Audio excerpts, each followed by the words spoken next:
This is lesson 352 in Civilization to Empire, Persia, India, and China.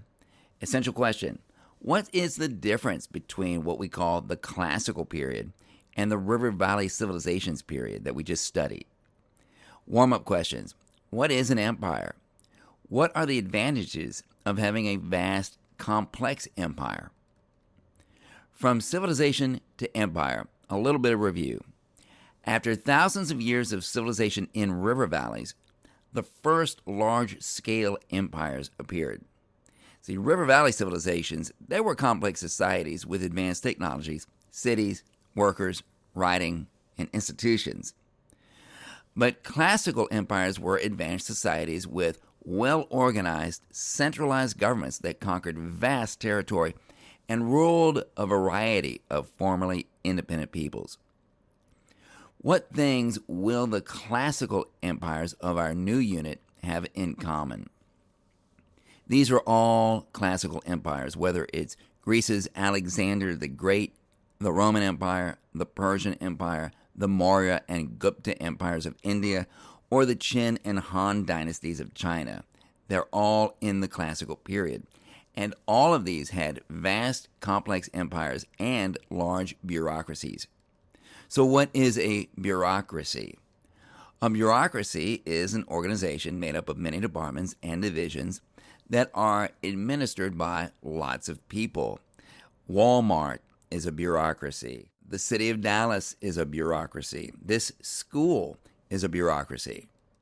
What did these classical empires inherit from those earlier river valley civilizations? Well, one, they had the desire to centralize and gather their authority and power into one place. The river valley civilizations wanted to centralize and consolidate their power and authority, but their geographical barriers, such as violent, unpredictable rivers, mountains, deserts, seas, often stopped them and kept them to a level just beyond that of independent city-states.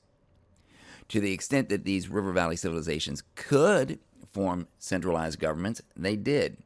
For example, the Nile River Valley went all the way with centralized authority because the Nile River was conducive to that purpose.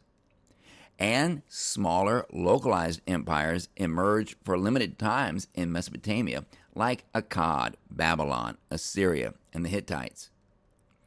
But these later classical civilizations that we will be studying now, they developed innovations that enabled them to overcome those geographical barriers. And these included such innovations as a unified currency, such as metal coins, extensive engineered road systems, such as the Roman road, more efficient phonetic writing systems, more representative and inclusive government systems, such as democracy and republicanism, more just and more fair legal codes and rules of law that we will see in, for example, the 12 Tables, and the institution of cultural and religious tolerance, like Persia and Rome and the Maurya and the Gupta had. All of these innovations fostered greater trade, which meant more prosperity and greater unity across cultures and languages. And these classical period innovations made vast empires maintained by large, complex bureaucracies possible. And all of these things also provided a level of prosperity that made it easier for art and science and mathematics to flourish. And these advances made it possible to develop new architectural techniques such as concrete, the arch, and the dome to make more practical, useful infrastructure such as roads, aqueducts, coliseums, canals, walls, etc. And we see all of this happening within roughly the same time frame in Greece, Rome, Persia, India, and China. So as we move forward, keep all of the things that you're learning about in that context. The three major Eastern empires, and that's what our current unit deals with, at the close of the classical period were Persia, India, and China. Let's begin with Persia. And there we start with Mesopotamia, river valley to empire. The fertile soil and lack of natural boundaries in Mesopotamia led to frequent invasions and conquests. So, people in the Mesopotamian River Valley civilization had formed the earliest empires as a way of uniting against these attacks. Later, in the classical period, the most important empire to inherit Mesopotamia's early progress was Persia in modern-day Iran.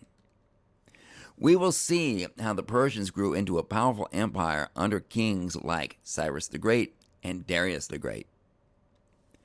The Persians had a powerful army, especially the famed 10,000 immortals. The Persians conquered Mesopotamia, Egypt, and the Indus River Valley, and this was the areas of 3 of our 4 previous River Valley civilizations, all under one vast empire. The Persians also had a different kind of religion. The Persian religion was called Zoroastrianism, and Zoroastrianism viewed life as a struggle between good and evil. Persians believed in heaven and hell as consequences for how they lived their lives, and this was a new idea in religious beliefs. Zoroastrianism influenced the views of the afterlife in Judaism, Christianity, and Islam. How did the Persians manage to control such a massive empire? Persian tolerance. Persians controlled their empire in a variety of ways. Persian kings were tolerant. They allowed conquered peoples to keep their languages. They allowed conquered peoples to keep their religions. And rather than destroying or looting conquered cities, King Cyrus would show respect for local customs. Persian organization. King Darius divided the empire into 20 provinces, each ruled by a satrap, that's a local governor. And these satraps were the eyes and ears of the king. And they also collected taxes and informed the king of uprisings. Persian transportation.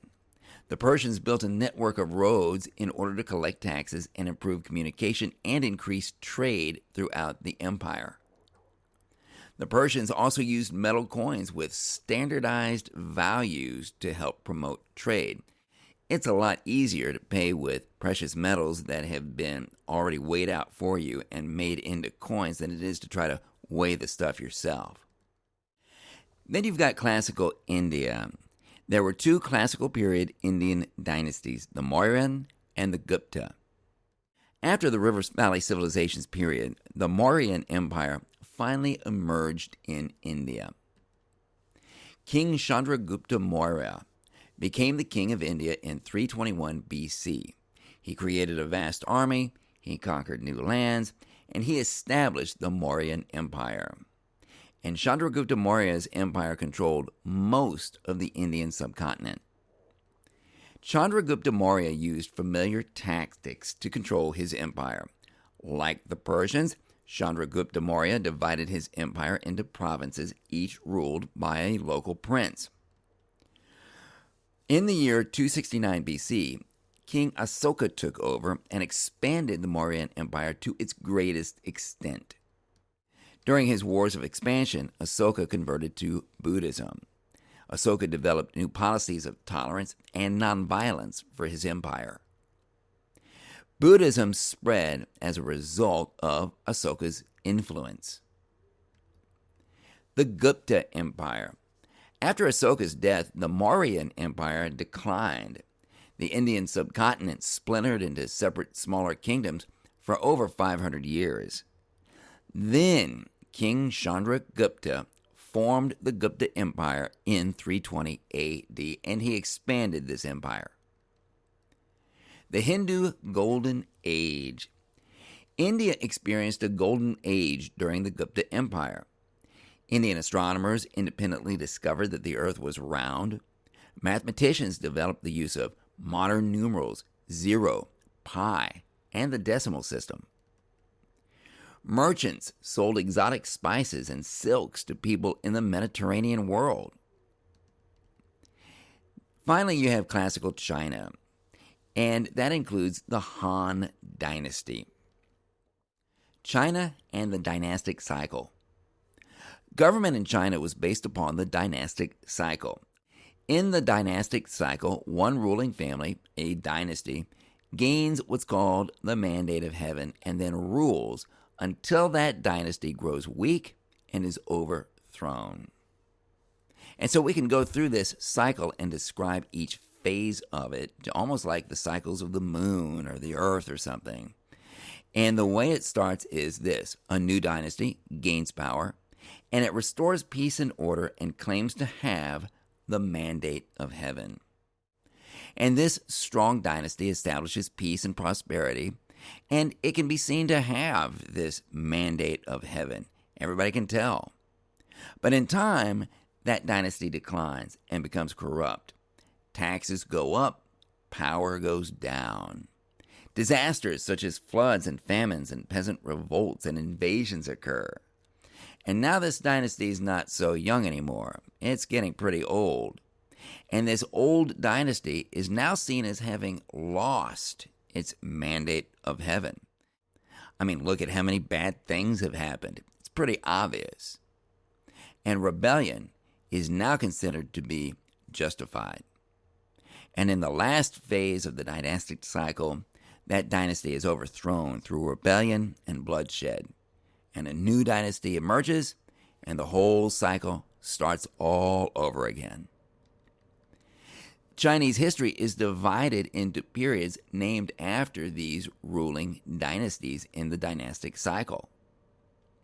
During the classical period, the Han dynasty emerged in China, and the Han dynasty was marked by its advanced government, trade, and technology. Han emperors built a powerful army and expanded into Asia to form China's first empire. Chinese emperors added thousands of government workers, bureaucrats, to collect taxes, enforce laws, and oversee building projects. In order to gain one of the 130,000 government jobs for this empire, citizens had to pass a civil service exam. They had to take a test to get the job.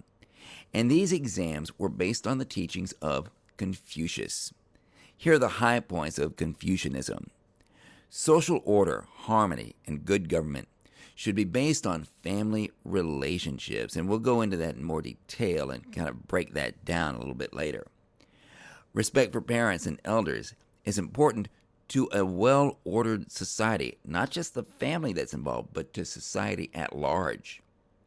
And education is important both to the welfare of the individual and to society.